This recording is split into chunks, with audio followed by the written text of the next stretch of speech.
So speaking of, and you can even feel the joy at the beginning of this when you were introducing some of the other members of the team. But what a great ensemble! The four main characters, of course, but also all the characters, the kids and the wonderful actors who play the husbands. And would love to talk just a little bit about the casting and how this wonderful team came together. Well, Alexia. She wrote it, she co-wrote with me, and the truth is, I wanted her to play someone else at the very beginning, but very quickly I decided she was going to play Elle. So my goal was to find a wonderful actress to play Anne and a wonderful actress to play Yasmin. Elisabeth came pretty quickly in the game, and I was like, I love her. She's a wonderful actress. She's perfect for it. And actually, no, I rewrote a little bit because there's a quality in Elisabeth that's very sweet and kind and loving and nurturing, and we made it naturally more that way because Alexia is not. No, but she's a bit less of a. Yeah. No, you're less. I mean, I'm less likable. No. In real life, she's a little more intense. I just wanted someone a little more laid back. It was good.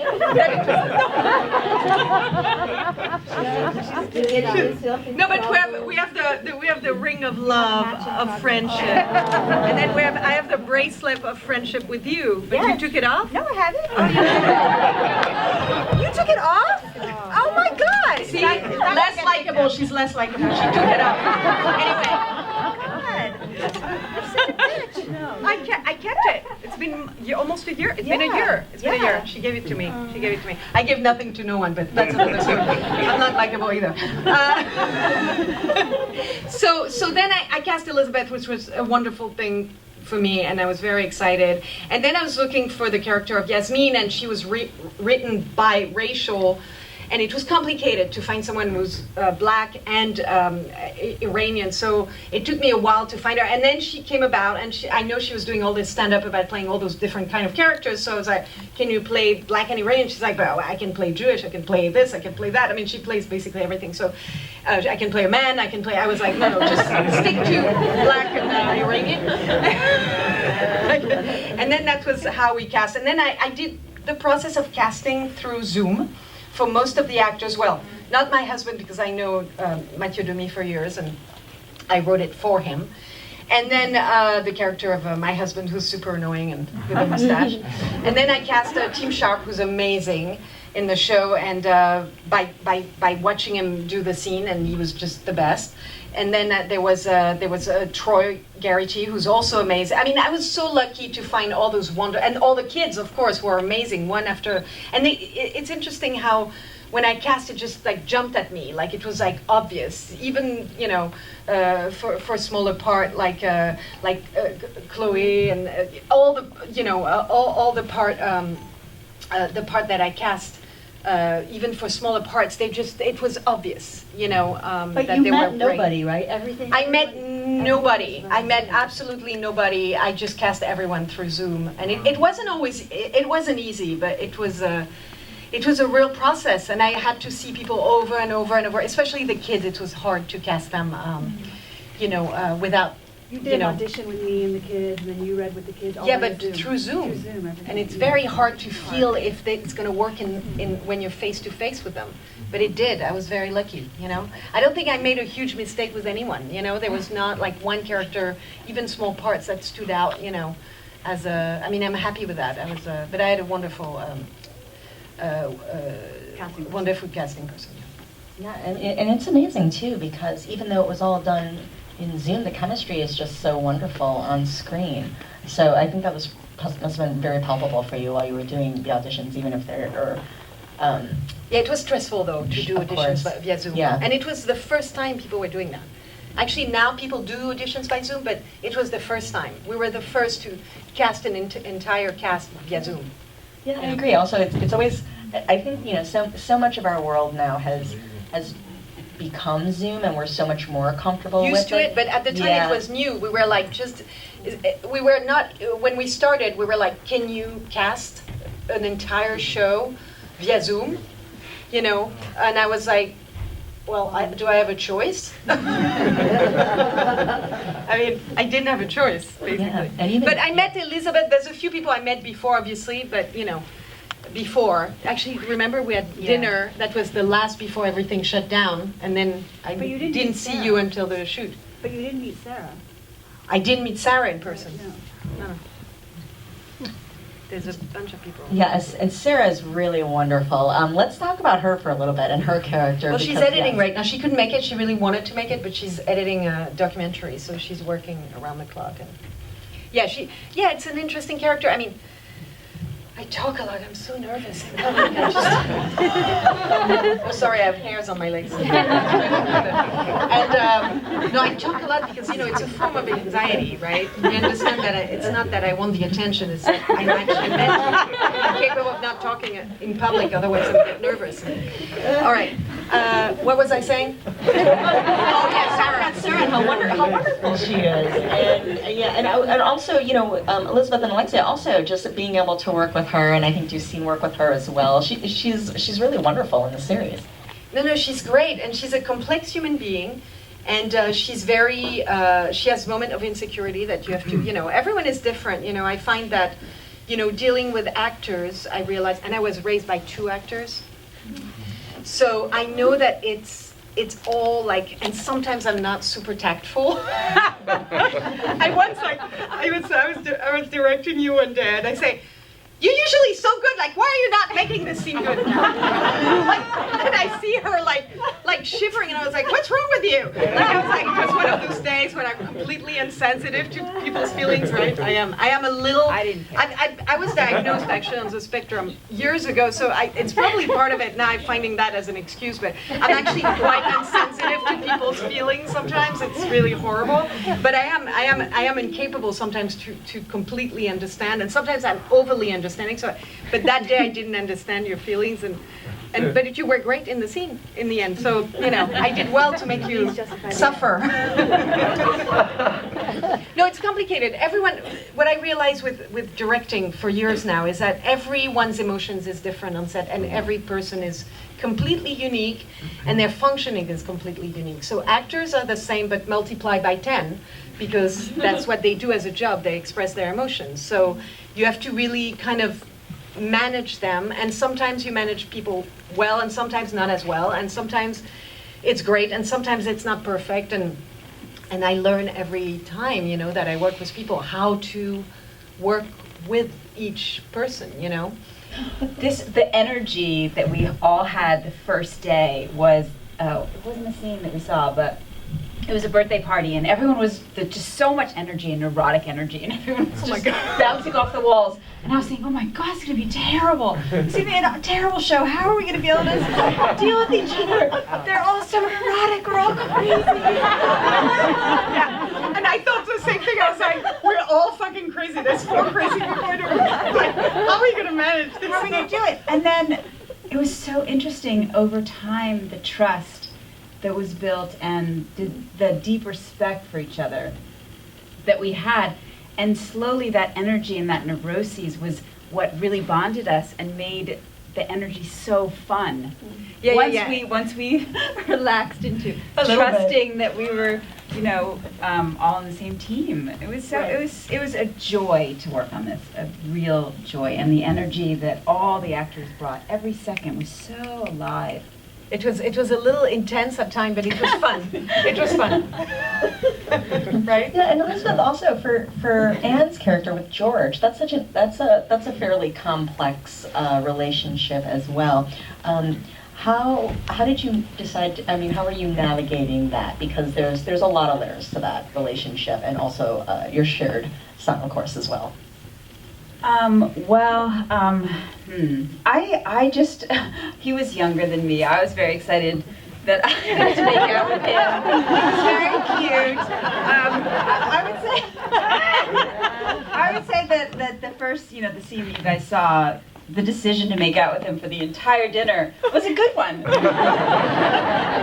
decision. I made that choice, and then I stuck with it, and then I happened to have to kiss him all the day, which I wasn't really prepared for, but it was really fun. I just saw her as very, you know, obviously she's very insecure in a lot of ways, and that her childish nature, she needed to find somebody who was as young as she was inside, and yet he wasn't mature enough to actually take care of her the way she needed. And he wasn't really her equal, but it worked so well, and it allowed her to regress and take a lot of drugs and act crazy and not have to deal with the responsibility of her life because her mother had sort of taken that from her. Yeah. Which has nothing to do with Alexia. Nothing to do with Alexia.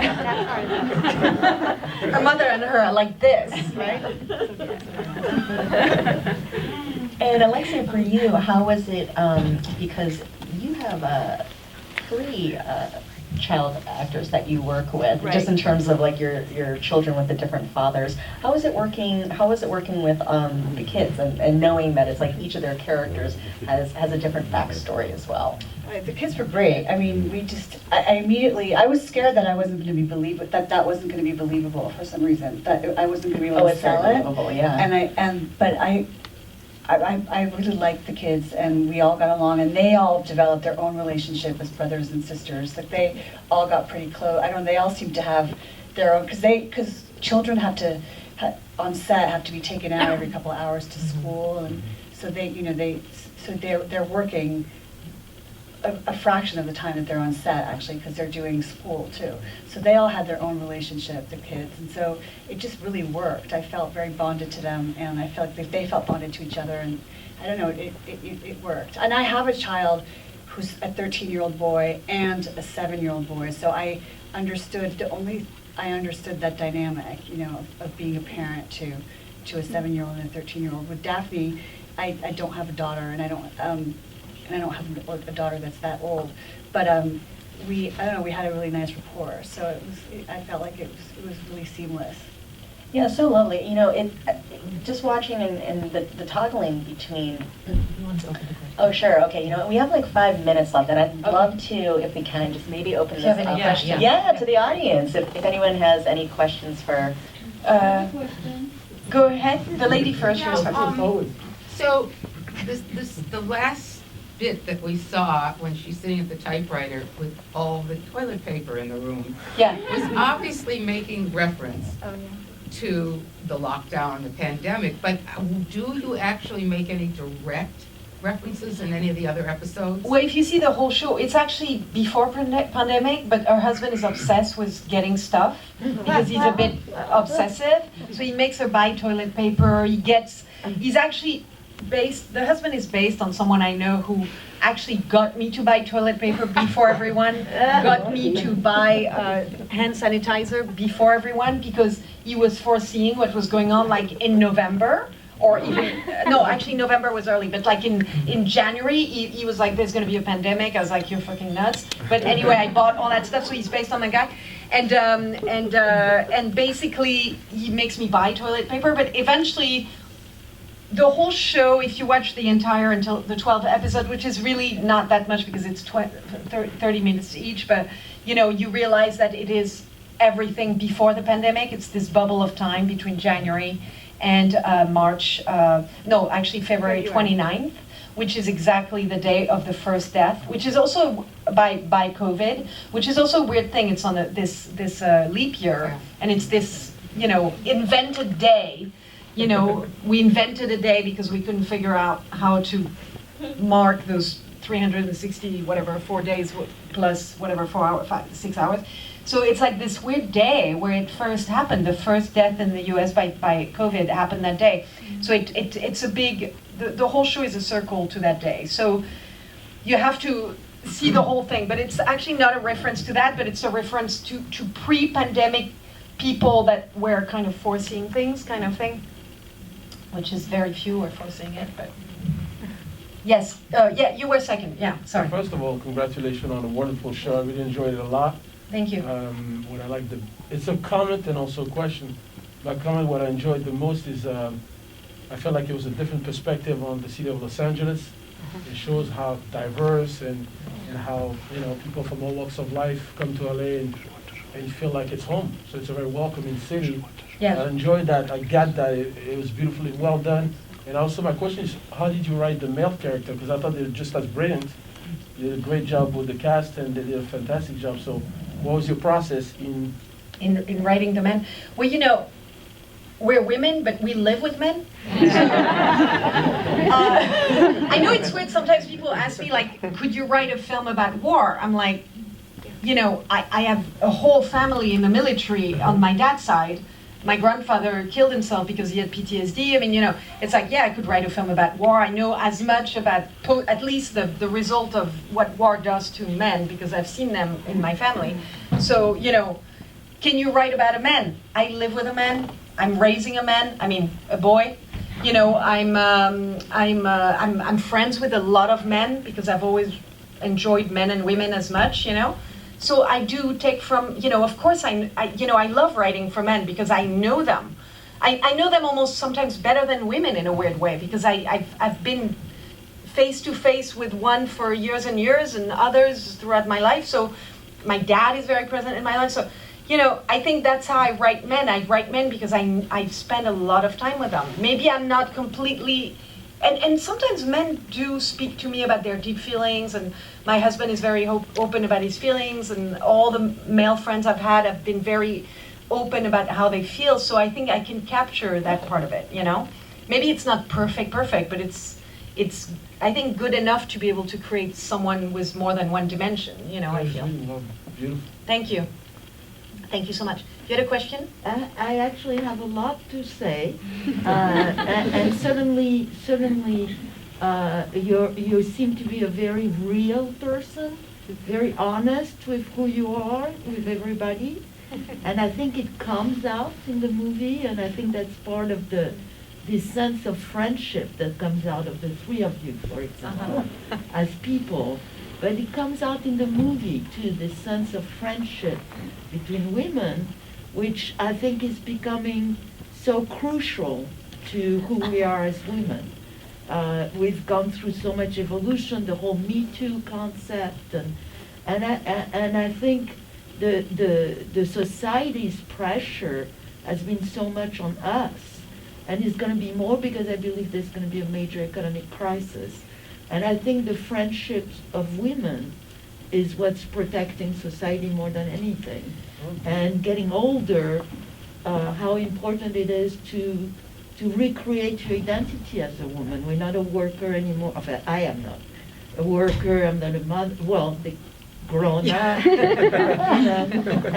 And how crucial it is. And I think that's your talent, the two of you, to create those characters and feel like we all hook with them.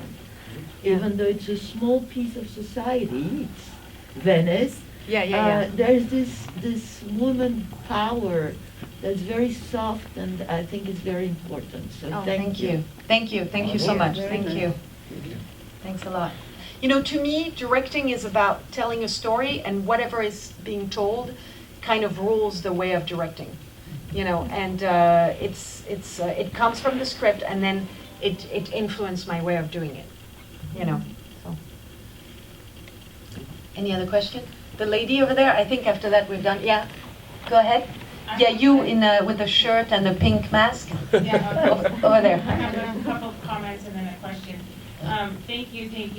First of all, I cannot wait. I have plans this weekend, but I can't wait to go binge the show. And hysterical. And then nailed it with the school shame. Oh my God. and then the mother episode. I mean, I was just like, this is my life. And then the filming with, is there a video camera filming my life? I'm always on a reality show, right? So it was perfect. And as a woman that's that age, you know, thank you for telling that story. It's amazing. And my question is there going to be a season 2? Yes. Well, we don't know yet because the algorithm will decide. I'm not kidding. It's it's Netflix, so they base it on their kind of their system of algorithm and all. I hope so. You know, the show is doing well, but it needs to be doing really well. So we'll see. You have to watch it from beginning to end. That's how the algorithm works. If you watch, if you miss one episode, apparently the algorithm goes like this. You know. We could do one more question? Yeah. We gotta go. Okay, that's it. Great. Well, one more or we go? One more. One more. Ah, okay. So that's all. The algorithm. All the way to the back. And maybe the algorithm happy, like this. Yeah. So then, yes, second season. May I ask a question? Okay. You talk about, each actor is different, and you have to handle each actor differently. Do you find it easier to work with men actor or female actor, or is absolutely the same for you? It depends on the male, it depends on the female. There's females that are very easy, there's females that are very complicated, and there's male that are very complicated and male that are very easy. I get along with both, it all depends on personality. I really have never seen a difference based on the gender. Never.